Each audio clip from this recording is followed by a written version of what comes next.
Welcome students to our YouTube channel SRK all in one classes. जी हाँ, आज हम लेते हैं class 9th subject science chapter 1। Science का चैप्टर 1 है मैटर इन आवर सराउंडिंग्स, यानी कि हमारे चारों ओर जो कुछ मैटर है, जो कुछ हमें दिखता है, वो उसके बारे में हम पढ़ेंगे, समझेंगे। इस चैप्टर का टॉपिक भी ये मैटर इन आवर सराउंडिंग्स। तो आइए चालू करते हैं chapter matter in our surroundings. अब इसमें जो चैप्टर है मैटर इन आवर सराउंडिंग्स, इसमें फर्स्ट जो चीज है ये मैटर। इसका मतलब क्या होता है, इसका what is the meaning of matter. Okay, so matter is meaning first to understand the matter. So in our surroundings, what we can see or feel with different shapes and sizes and textures of the material is matter. Okay, जो भी हमारे चारों ओर हम कुछ देखते हैं, different shape, size और texture के जो मटेरियल होते हैं, हम उनको मटेरियल बोलते हैं, मटेरियल। पर साइंस में उनको क्या बोला जाता है, मैटर। ठीक है। In our surroundings that we can see in different everything। ठीक है, इसको हम लिख सकते हैं in our surroundings, in our surrounding everything that we can see or feel in our surrounding, everything that we can see or feel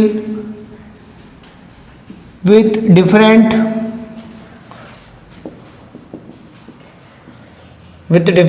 shapes,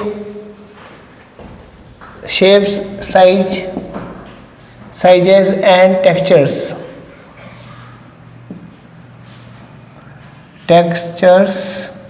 is called material। उसको क्या बोलते हैं, मटेरियल।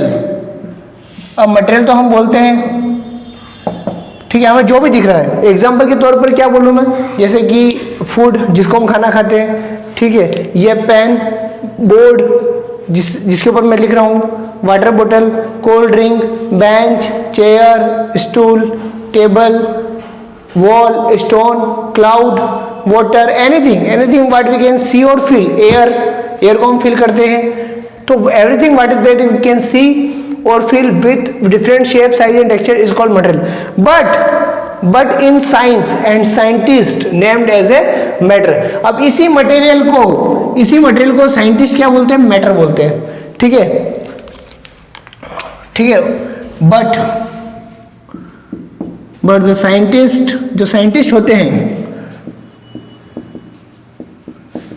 नेम्ड एज मैटर, इसी को matter बोलते हैं। जो material, जो यहाँ पर वर्ड आया है, साइंटिस्ट उसको मैटर बोलते हैं, या फिर यूं कह सकते हैं जो साइंस की लैंग्वेज में, in terms of science that material is called matter. मतलब हमें जो भी चीज दिख रही है और जिसको फील कर रहे हैं, कोई हमें एयर हम ब्रीथ करते हैं, दैट इज ए मैटर। हम, ये चौक है, ये पेन है, दैट इज ए मैटर। ये बोर्ड है, दैट इज मैटर। अगर कोई, हमने कपड़े पहन रखे हैं, क्लॉथ, दैट इज मैटर। हम क्लाउड्स है, दैट इज मैटर। कोई स्टोन है, दैट इज मैटर। माउंटेन्स है, दैट इज मैटर। तो एवरीथिंग जो हमें दिख रहा है और जो नहीं दिखता है, जिसको हम फील करते हैं, air, that is a matter, वो सब मैटर होते हैं। अब यहाँ पर 4 वर्ड आ गया मैटर। तो अब हम इस पूरे चैप्टर में इस मैटर के बारे में पढ़ेंगे कि मैटर की कैरेक्टरिस्टिक्स क्या होती है, इसकी फिजिकल प्रॉपर्टीज क्या क्या होती है, इसकी केमिकल प्रॉपर्टीज क्या होती है, और इस मैटर के अंदर मैटर किस प्रकार बना होता है। ठीक है, कोई भी matter, how it made up of and what is made up of. तो ये, इसके बारे में हम पूरा डिटेल में पढ़ेंगे। आइए चालू करते हैं आगे डिटेल में, हम कैसे इस मैटर के बारे में आइए जानकारी लेते हैं। तो जो मैटर हो गया है, जो मैटर मेरे पास है, उसकी कैरेक्टरिस्टिक्स क्या है। ठीक है, तो हम क्या पढ़ रहे हैं,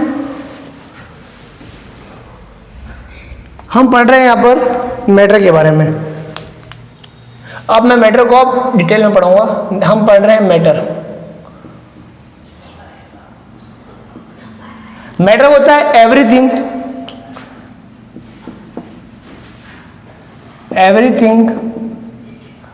that occupy everything that occupy space and has mass। वो सारी चीजें जो स्पेस ऑक्यूपाई करती है, मतलब जगह ऑक्यूपाई करती है, और उसमें उसका कुछ ना कुछ मास होता ही होता है। ठीक है, जैसे कि एग्जांपल पे ये पेन कुछ ना कुछ स्पेस ऑक्यूपाई कर रहा है। ठीक है, वॉल्यूम में ऑक्यूपाई कर रहा है, मीटर क्यूब, सेंटीमीटर क्यूब, इसका कुछ ना कुछ वॉल्यूम होगा और इसका कुछ ना कुछ मास भी होगा, इसका वेट होगा, कुछ ना कुछ मास होगा, तो इट इज ए मैटर। ठीक है, एयर का भी वॉल्यूम होता है, मास होता है, वो भी स्पेस ऑक्यूपाई करती है। इस पूरे कमरे में एयर है तो कुछ ना कहीं वो मास ऑक्यूपाई, स्पेस ऑक्यूपाई कर रही है, तो ये होता है मैटर। मैटर की एक सेकंड और है। ठीक है, matter is made up of. अब मैटर की अगर बात करें, अब मैटर बना हुआ किसका होता है, कोई भी ऑब्जेक्ट किसका बना है, तो ये आप कहेंगे प्लास्टिक का है। प्लास्टिक का तो है, बिल्कुल सही बात है, पर प्लास्टिक के अंदर और मैं अगर इसको माइक्रोस्कोप से देखूं तो छोटे छोटे छोटे पार्टिकल से बना होता है। ठीक है, तो matter is made up of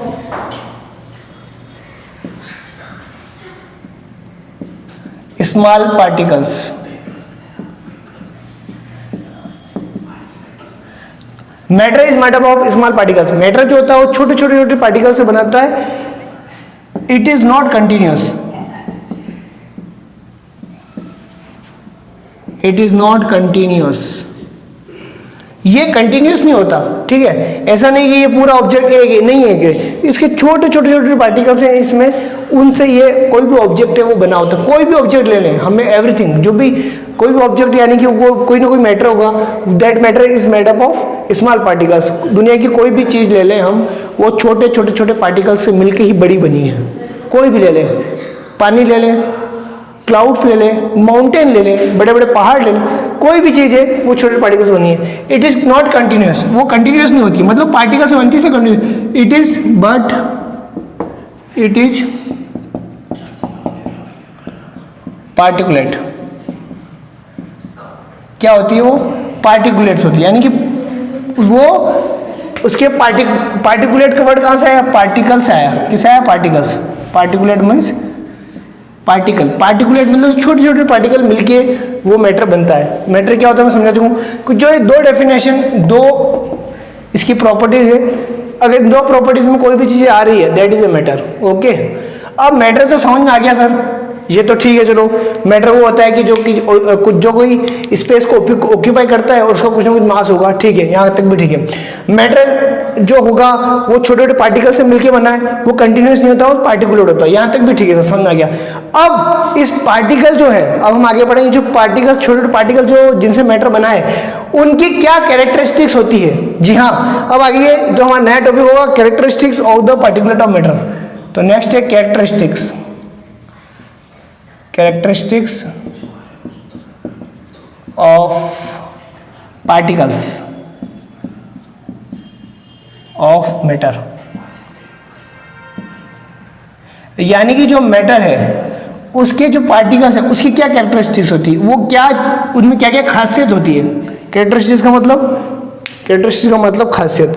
her student में एक अपनी कैरेक्टरिस्टिक होती है। ठीक है, उसी प्रकार पार्टिकल्स ऑफ मैटर में की अपनी एक कैरेक्टरिस्टिक होती है। अब क्या होती है, आइए, particles of matter have intermolecular space. ठीक है, अब यहां लिख देंगे अपन, particles of matter have intermolecular space.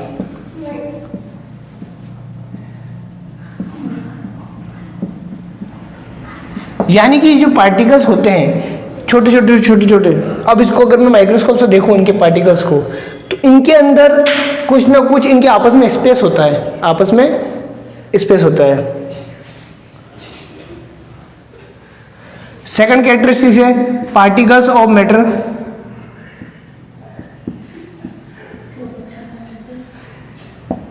Attracts each other. Particles होते हैं मैटर के, वो एक दूसरे को अट्रैक्ट करते हैं, मतलब एक दूसरे के अंदर उनमें अट्रैक्शन फोर्स होता है।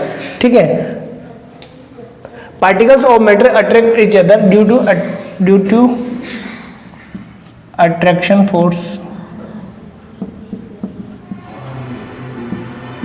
Between them.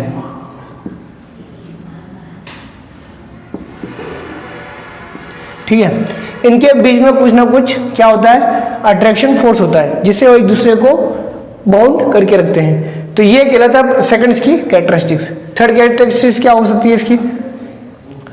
अब जो पार्टिकल्स होते हैं उनमें कुछ ना कुछ काइनेटिक एनर्जी होती है, मतलब दे आर कंटिन्यूसली मूविंग। ठीक है, particles of matter are continuously moving due to its particles of matter are continuously moving due to its kinetic energy. मतलब उनके अंदर जो काइनेटिक एनर्जी होती है, काइनेटिक एनर्जी अब एक नया वर्ड है। अब आप बोलेंगे सर ये क्या वर्ड है, what is kinetic energy? Lower class से पढ़ चुके हैं, नहीं पढ़े हैं तो मैं समझा देता हूँ। काइनेटिक एनर्जी वो एनर्जी होती है जिसकी हेल्प से, काइनेटिक एनर्जी वो एनर्जी होती है जिसकी हेल्प से हमको मूव करने में एक प्लेस से दूसरे प्लेस में हेल्प मिलती है। यानी कि अगर उस पार्टिकल के अंदर, उस पर्टिकुलर मैटर का कोई पार्टिकल, छोटे पार्टिकल, उन पार्टिकल के अंदर एक काइनेटिक एनर्जी होगी, उस एनर्जी की हेल्प से वो मूव करता है। मतलब इस एनर्जी की हेल्प से आदमी मूव करता है, मतलब पार्टिकल मूव करता है, कहीं ना कहीं फ्लो कर सकता है। अगर काइनेटिक एनर्जी नहीं होगी तो पार्टिकल मूव नहीं करता है। इस एनर्जी, ये एनर्जी हमें चाहिए मूवमेंट के लिए, पार्टिकल को मूवमेंट के लिए। तो उस एनर्जी हम उसमें वो होती है जिसके कारण कंटिन्यूसली वो मूव करता है। ठीक है, तो particles of matter are continuously moving due to its kinetic energy. चौथी क्या कैरेक्टरिस्टिक होती है? चौथी होती है कि इसी पे बेस्ड है काइनेटिक एनर्जी पर। जैसे जैसे टेम्परेचर को अगर हम इंक्रीज करते हैं, क्या करते हैं, टेम्परेचर को इंक्रीज करते हैं, as temperature rises,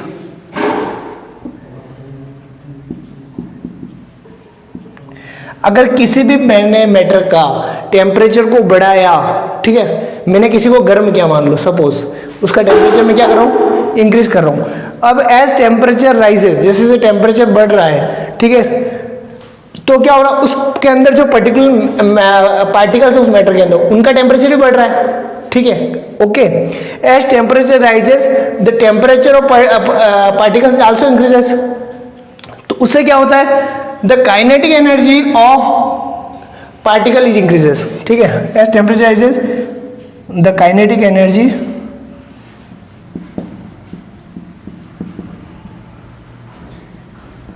of particles increases. जैसे जैसे टेम्परेचर बढ़ता है उन पार्टिकल्स की काइनेटिक एनर्जी बढ़ती है। और काइनेटिक एनर्जी बता चुका हूं, काइनेटिक एनर्जी वो होती है जिससे वो कोई भी पार्टिकल मूव करने की उसमें एनर्जी आ जाती है, चलने की एनर्जी आती है, भागने की एनर्जी आ जाती है। तो जैसे जैसे टेम्परेचर राइज करता है the kinetic energy of particle increases. ठीक है, तो उससे क्या होता है, उससे क्या होता है कि आगे पढ़ेंगे हम। अब आप बोलोगे सर एक तरफ तो आप बोल रहे हो कि उन पार्टिकल्स के मैटर के बीच में आपस में अट्रैक्शन फोर्स होता है, ठीक है, यानी कि छोटे छोटे अगर पार्टिकल्स हैं, यहाँ पर मैं छोटे छोटे अगर पार्टिकल्स यहाँ बनाऊँ, ये आप बोलोगे सर ये छोटे छोटे पार्टिकल्स हैं जिनसे मैटर बना होता है। ठीक है, अब एक तरफ तो सर आप बोल रहे हो कि ये इनमें आपस में अट्रैक्शन फोर्स होता है, और फिर आप बोल रहे हो कि जैसे टेम्परेचर बढ़ाएंगे तो उनकी और वो काइनेटिक एनर्जी बढ़ेगी, बिल्कुल बढ़ेगी। तो क्या होता है, जैसे जैसे टेम्परेचर बढ़ता है, टेम्परेचर राइज होता है, ठीक है, जैसे इसको टेम्परेचर बढ़ेगा, टेम्परेचर अगर राइज होता है मतलब बढ़ता है, टेम्परेचर राइज होता है, इसके जब मान लो पर्टिकुलर कोई पार्टिकल है, इस पार्टिकल यहाँ पर अट्रैक्शन फोर्स है इधर, तो जैसे जैसे पार्टिकल बढ़ेगा तो उसके अंदर की जो काइनेटिक एनर्जी वो भी बढ़ती है। तो ये इस काइनेटिक एनर्जी से क्या होता है, इसका मूवमेंट, ये इसे मूवमेंट करने में इसको और एनर्जी मिलती है। तो इस वो एनर्जी इतनी अगर ज़्यादा हो जाएगी कि वो अपने अट्रैक्शन फोर्स से बियॉन्ड चला जाएगा, उस अट्रैक्शन फोर्स को, उस बॉन्ड को अगर तोड़ देगा तो वो पार्टिकल्स अपनी स्टेट को चेंज कर लेता है, स्टेट चेंज मतलब सॉलिड से लिक्विड आ जाता है, लिक्विड से गैस, ये हम आगे पढ़ेंगे। तो 4 कैरेक्टरिस्टिक की, और एक लास्ट कैरेक्टरिस्टिक्स है इसकी,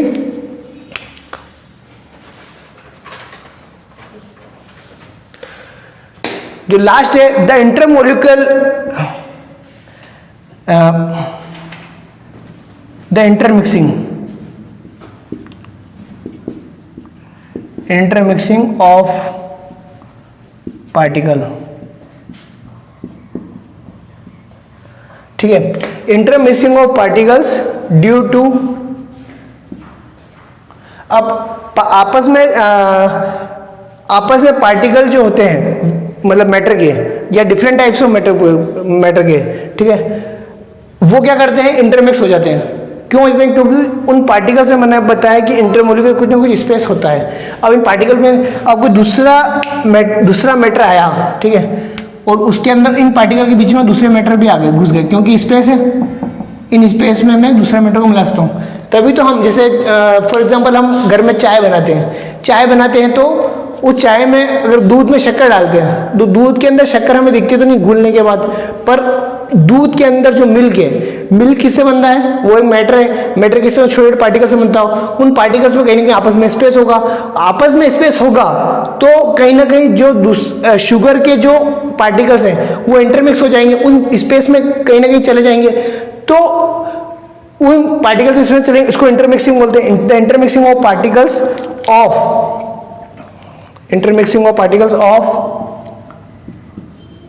different types of matter. The intermixing of particles of different type of matter, मतलब पार्टिकल्स में ये एक और खूबी होती है, ये और कैरेक्टरिस्टिक होती है कि वो आपस में इंटरमिक्स हो जाते हैं। दो अलग टाइप के मैटर होते हैं, दो अलग टाइप के मैटर वो आपस में इंटरमिक्स हो सकते हैं, और इसको क्या बोलते हैं, the intermixing of particles of different types of matter is called diffusion. क्या बोलते हैं इसको, इज कॉल्ड डिफ्यूजन। ये वर्ड है डिफ्यूजन। एग्जाम पूछ सकते हैं डिफ्यूजन क्या होता है, intermixing of the particles of different types of matter. देखिए मैटर जो होगा डिफरेंट टाइप का होगा। आप कहेंगे सर दूध को दूध में मिला दिया, दूध को दूध में नहीं मिलाना है, ठीक है, दूध को किसी पानी में मिलाना है, तो दूध के पार्टिकल्स और पानी के पार्टिकल्स आपस में मिक्स हो जाते हैं, उसको बोलते हैं डिफ्यूजन। ठीक है, कोई भी सॉलिड है, नमक को पानी मिला दिया, लिक्विड है वाटर, तो सॉलिड को लिक्विड में मिला दिया, मतलब वो इंटरमिक्सिंग, उनके पार्टिकल आपस में इंटरमिक्स हो गए, उसको बोलते हैं डिफ्यूजन। तो इस प्रकार ये 5 कैरेक्टरिस्टिक होती किसी भी 5 कैरेक्टरिस्टिक में किसकी पढ़ी अपन ने, क्या पढ़ रहे थे अपन, हम पढ़ रहे थे मैटर नहीं, पार्टिकल्स ऑफ मैटर। जो मैटर है उसके जो पार्टिकल्स होते हैं उनकी क्या कैरेक्टरिस्टिक होती है, वो क्या खूबी होती है उनकी, 5 खूबियां मैंने बताई। ठीक है, ये हम याद कर लेंगे।